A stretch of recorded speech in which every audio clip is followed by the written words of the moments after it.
This podcast is intended for mature audiences. Listener discretion is advised.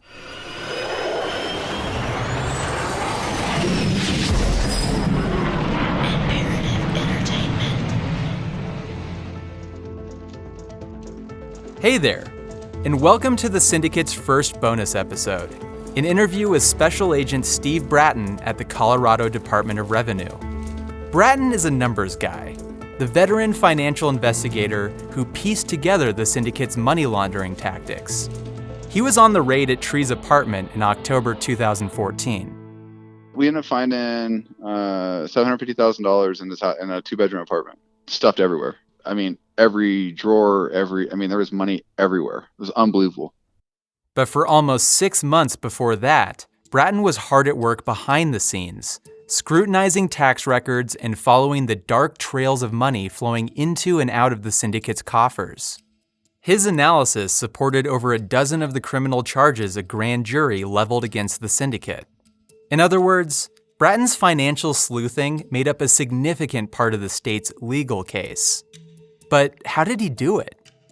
During our series, we aired some of Bratten's recollections about taking down the Syndicate. But my interview with him went deeper.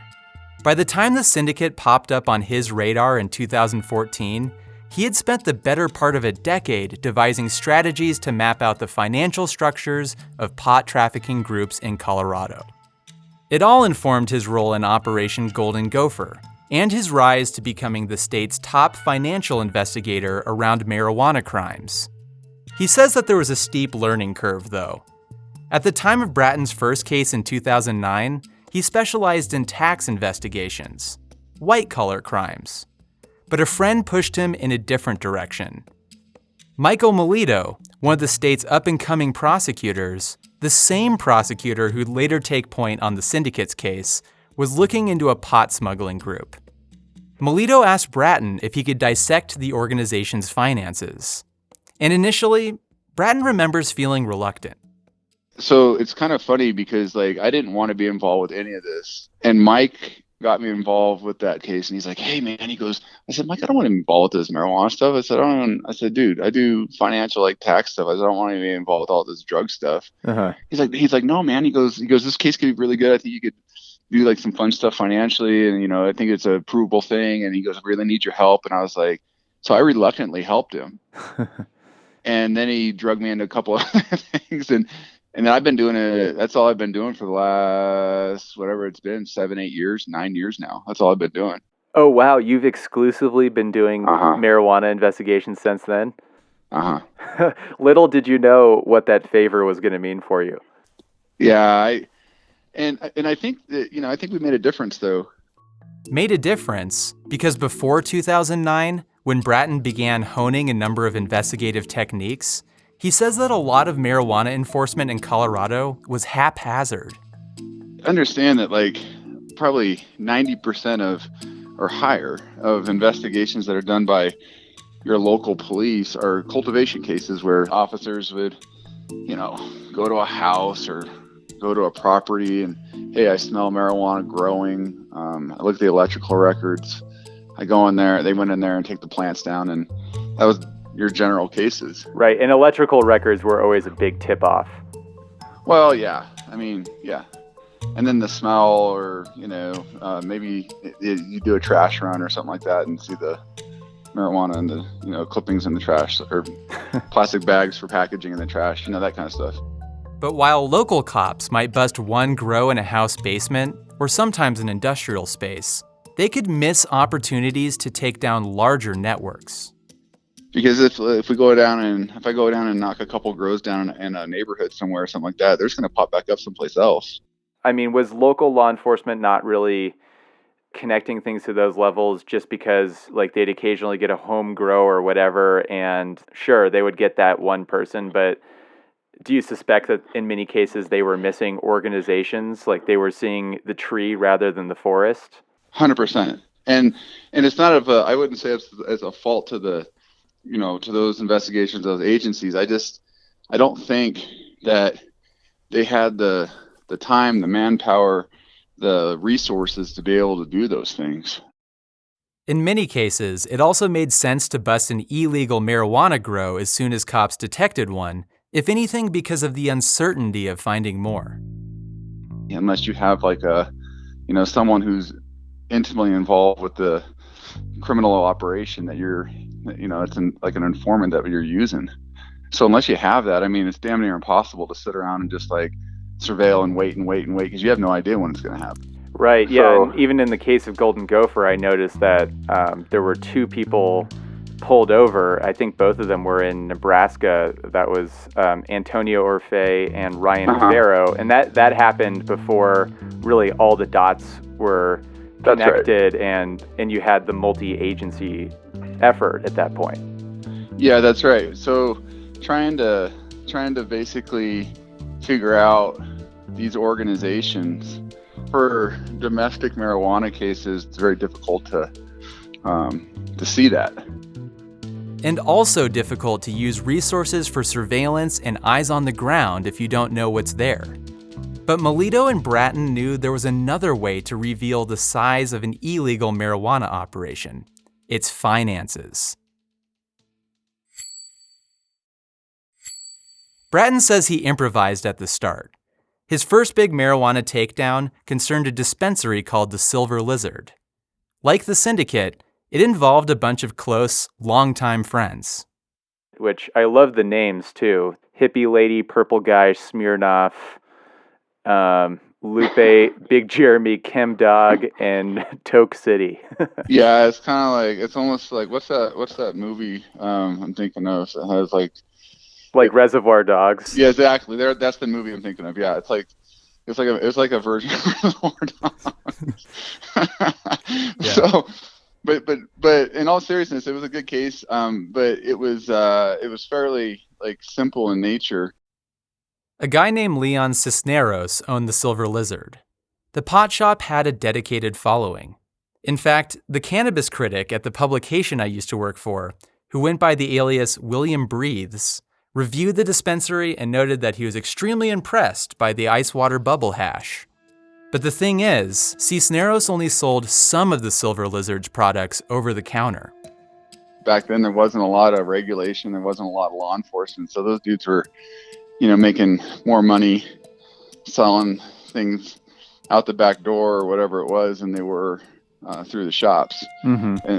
Because back then, shoot, I bet you East Coast pricing was probably close, $4,000 to $4,500 a pound or something back then. So yeah, and it was probably cheaper to import from Colorado than even further out west, like California.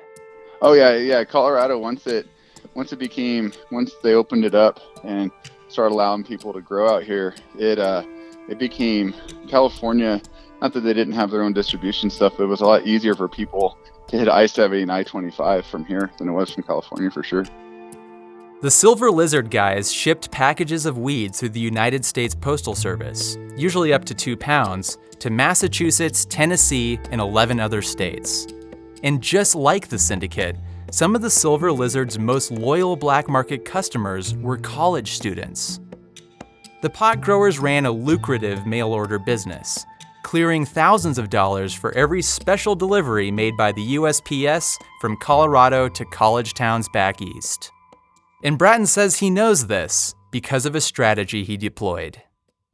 Our investigation started really centering not so much on the cultivation of the drugs, but the flow of the money. The flow of the money is a show of the sale. So if you don't have the resources to sit on these dudes for weeks and weeks and weeks waiting for one thing to happen, the easiest thing to do is just watch the money come back in. Like watching what people spent as compared to what they reported to the IRS. Was probably the biggest thing that we started doing was getting into the extreme detail of the financials of the individuals in the organization. So we were mainly focusing on income taxes. And once Bratten could prove that suspects were earning, investing, and spending way more cash than they were showing on paper, he could tie that cash to money laundering. It's simply that when you take proceeds from illegal activity, and it could be drug dealing, it could be selling guns, it could be, human trafficking, it could be whatever, anything. Mm-hmm. And you use that money to reinvest into the business. That at that point in time is laundered money. Mm-hmm. And so when we went through this, that was a provable charge because we could take those bank records and see where they were going to the marijuana supply stores, where they were going and paying for the electrical, where they're paying for rent on these marijuana grow houses, that if you don't pay for those things, what happens? The crop dies. Mm-hmm. And so that's that reinvestment to be able to use that money laundering charge. Still, the investigation was grueling. These cases, they suck the life out of you. They really do. I mean, it is a full-time commitment. And it's clear that you care about it too. Melito was in praise of you, telling me about 11 p.m., midnight, 1 a.m. calls as you're putting together these cases. Yeah. We don't work like normal hours or whatever. And most of these cases are generally between, at a minimum, 9 and generally a year to year and a half. The Silver Lizard investigation lasted 9 months. But in August 2012, SWAT teams raided the dispensary and busted 11 people. It was then the largest state-led marijuana bust since voters legalized medical pot in 2000. The ensuing grand jury indictment listed 59 separate charges, which the state prosecutor, Melito, elaborately spelled out in narrative detail. Bratten had to admit, despite his initial reluctance, he was hooked on marijuana cases.